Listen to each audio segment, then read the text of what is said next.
Hi, Bob. Hi, Cal. Thank you for taking the time to meet with you today. Paw Patrol, the Mighty Pups, now on digital. Uh, what I really like about the film is I really like the look of it, and then I like, especially with like the vehicle upgrades, the suit upgrades, and stuff like that.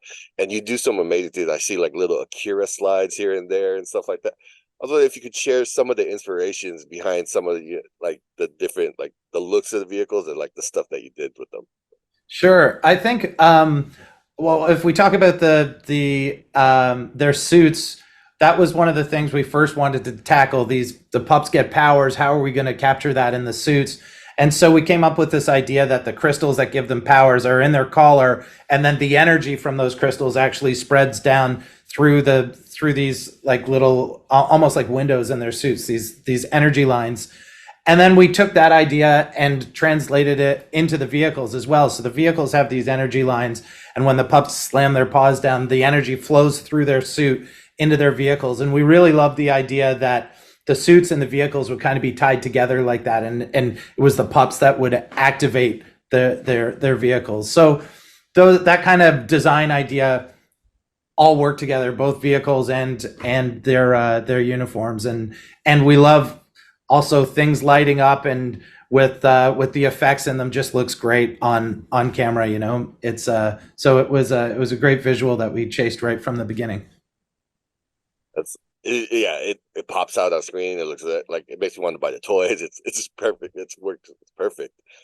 Um, Another thing I love too is the transformation sequence. Like there's something about a good transformation sequence that just like I don't know what it is. It just makes you like really dive into whatever you're watching. And I feel like you guys had a lot of inspiration and you definitely nailed it. So I want to know, like in your opinions, what makes for a good transformation sequence or gear up sequence?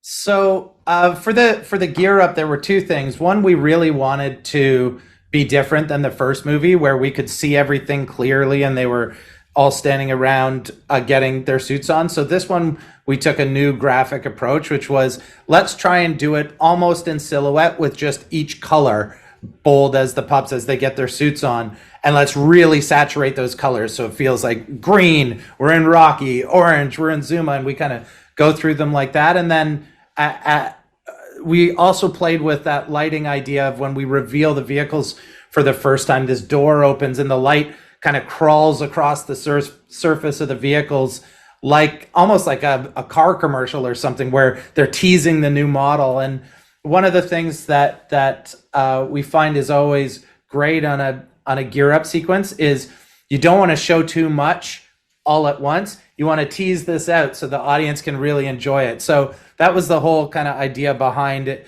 It is give a bit of information at a time and let that excitement and anticipation of the big reveal build. I didn't even think about that when yeah, a little piece because you just like little bolt at the ankle, the helmet drop, and then Totally.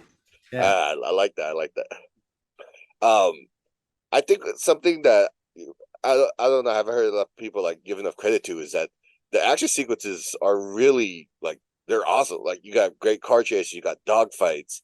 I feel kind of the cuteness of it. It kind of distracts it. Like everyone kind of just sees colors and then the cuteness, but yeah, there's really well designed action pieces. I was wondering, like, is there anything in particular that like from some of the action sequences or even like a joke that's kind of like maybe hidden or distracted by the cuteness or some like off like coloring and like vibrancy.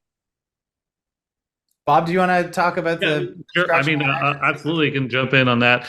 The one of the things that when we're designing right from the start, I mean, from the script through the storyboards and the previs, these action sequences are, imagining something that, will be great on the big screen as well as, will play great at home. And it's one of the things of, with the feature film format, we're able to step it up and kind of push things further than, maybe you're able to on TV. And ultimately, with these action set pieces, we're really trying to design something that works well with the story. So it's an amazing piece of action, but it's also, integral to the plot. And it's not just a set piece that you're setting aside for. So I mean, that, when Bob and I are writing together, these set pieces are figured out at that point. They're there. We know Sky is going to be flying through meteors blasting them with her jet, and we start to do little sketches. Like I'll scribble something and stick it on the cork board, and Bob will be working away writing on it. And so we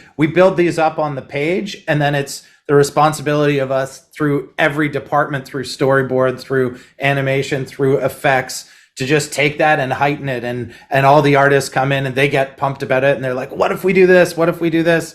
And then we just kind of keep plussing it as it goes down the line until you get the final shots together. That's cool. Okay. I have another question for you. Which superpowers do you like to write for? Like, which one's the most fun to write narratively, and which one's the most fun to write for in terms of an action sequence? I think from a writing standpoint, Sky's superpowers were the best to write for, just because, as the lead character in the film, really sort of we're following her journey throughout the thing. And so tracking that story of her feeling small and getting the powers and then having these incredible powers only to lose them. It was great to write the powers, but just to track her story and track her journey all the way through was, what made that such a great thing to work on. The other thing is that, teamwork is such a big part of the PAW Patrol universe. And so we had this idea using Chase's super speed. What if they only had one crystal among the group, and he had to kind of quarterback that across to everybody, and they could all have their moment and use their powers, but Chase's super speed allowed him to kind of hand it off from one to the next. So that idea came together pretty early. And I think it's one of the cooler set pieces in the movie, where he kind of slow motion is diving through the lightning and stuff. That's one of my favorite shots in the movie.